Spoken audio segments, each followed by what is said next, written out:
If you guys are looking for some cheap coins on FC25, make sure you check out MMOEXP.com. Their link is down in the description. They're fast, cheap, and reliable. And if you use my code Rema, you can get yourself a lovely 5% discount.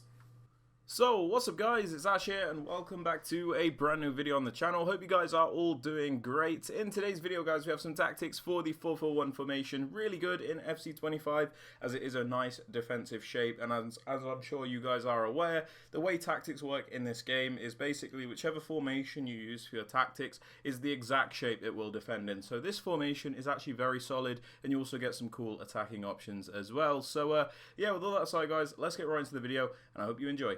Okay then guys, so for the tactical preset, ensure you do have it on custom. This so you can make all of those changes that you need. If you're on the EA presets, you can't really do that, so just ensure you do have it on custom so you can make all those changes. For the formation guys, we are using the 4-4-1-1, so it's the 4-4-1-1 midfield variation as you can see here. Ensure you are on this one as, some people still pick the wrong formation, so just ensure this one is correct. For the build-up style guys, I like to use balance personally as I feel like it gives me the most control in my attack as far as this game goes because it's really bad. But with balance guys, essentially sometimes your players will very occasionally make runs because obviously it's FC25, and then other times they'll come short as well. So it's the best of both worlds in my opinion, and the most reliable as far as reliable goes anyway. But if you guys prefer counter or short passing because that's something you guys are more comfortable with, then of course that is absolutely fine.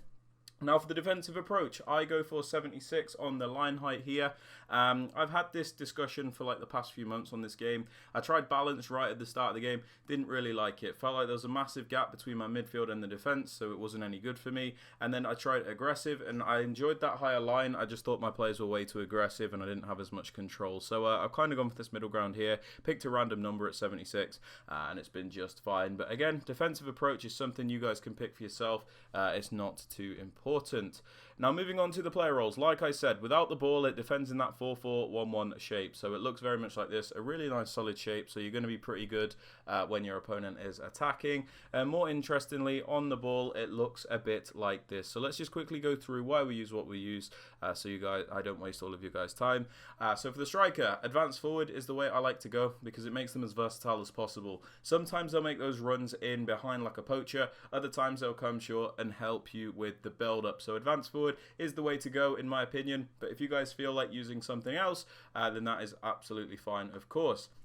Now for the central cam guys, we just pop them on playmaker. This is my favourite role for the cam as I feel like you get the most out of them. They just seem to get in those really good positions where they're able to be like that main creative player for you. I really like it. It is advised to obviously get that ++ on it if you can.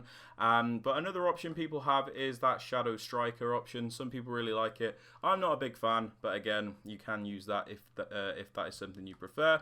Now for the right mid and the left mid, my favourite role on these players is the wide playmaker role. Essentially it makes them act like the wide cams from the old 4-2-3-1 formation.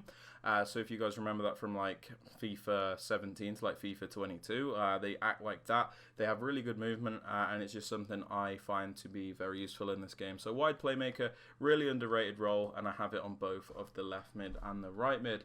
Now for the two centre mids guys, for the two centre mids guys, I have them both on holding.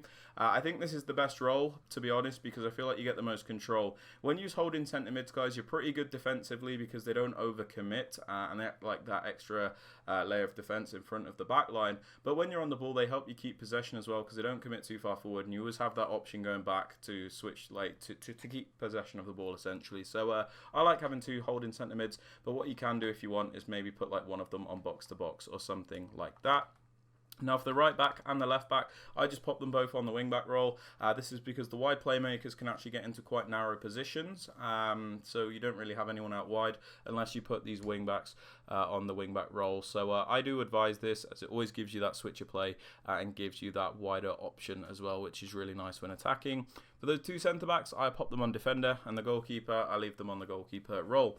But yeah guys, they are my tactics and roles for the 4-4-1-1. I hope you guys have enjoyed and found it useful. If you have, please be sure to drop it a like, sub to the channel if you're new, and don't forget to turn on those notifications. And yeah, with all that aside guys, hope you have a great rest of your day, and I'll catch you all in the next video. Peace out guys, take care.